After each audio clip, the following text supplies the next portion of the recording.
days remaining. Joining us now is Sean Spicer, Republican National Committee Communications Director. Sean, you guys have got to be delirious when you look at these poll results. In my career, I've never seen a one-week reversal like this. It's phenomenal. And I think going back to the comments that you just talked about with respect to the debate, what I think really happened there, and the Obama campaign started with, talking about how tired he was. Al Gore insinuated it might be altitude. They wanted to focus on the style. But what I think for the first time the American public saw were both candidates on stage together and could, compare and contrast them at the same time. Governor Romney came on stage with a plan talking about the problems that the country faces and how we're going to fix them in terms of the solutions that he has to offer.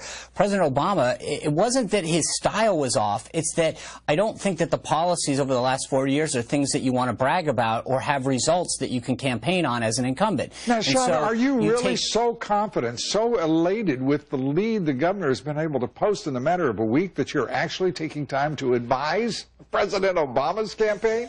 As well as your own? I mean, are you guys that good? Because Lou, let me. I'll put it in context of your business. At the end of the day, if you don't have any topics to discuss when you come on the camera, you could sit there and babble all you want, and someone's going to go, it wasn't that Lou was prepared. He didn't have anything to talk about. And I think the problem that the president faces, and it's not a style. I'm glad you brought me into it too, Sean. I can tell you're a communications director. You're hitting 100%. You're hitting every one of those.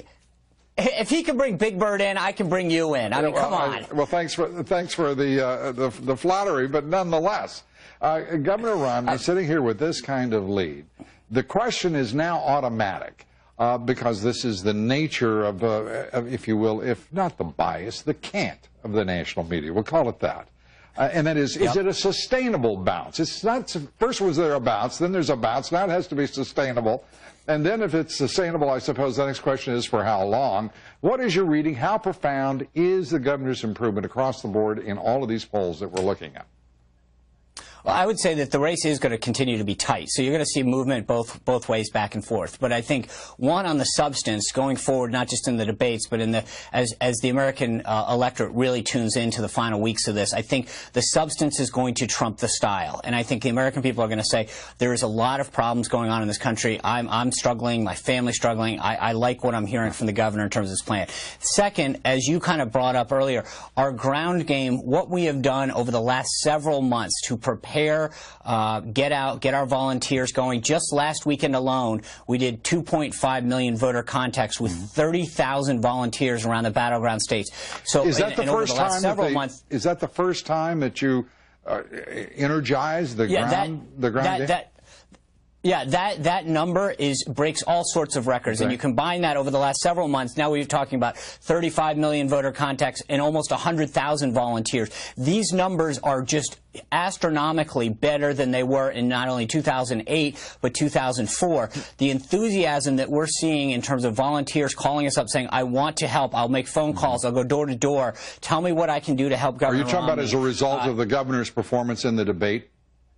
The enthusiasm that we saw post-debate, we were on track to beat every record already, but the additional support that came from that night was unbelievable. So we are continuing to build a greater and greater operation that was pretty solid to begin with, and it's just it's phenomenal to see the numbers as they pour in at the end of a weekend in terms of how many voter contacts, how many new volunteers have come in. And so I think the combination, the momentum, and then when you look further into these polls and ask where the enthusiasm is, we're seeing our enthusiasm, which was already really high, continue to climb, and I think theirs that was not great to begin with, declining a little. And so the combination of everything coming together at this point is going to be fantastic as we head into the final 28 days.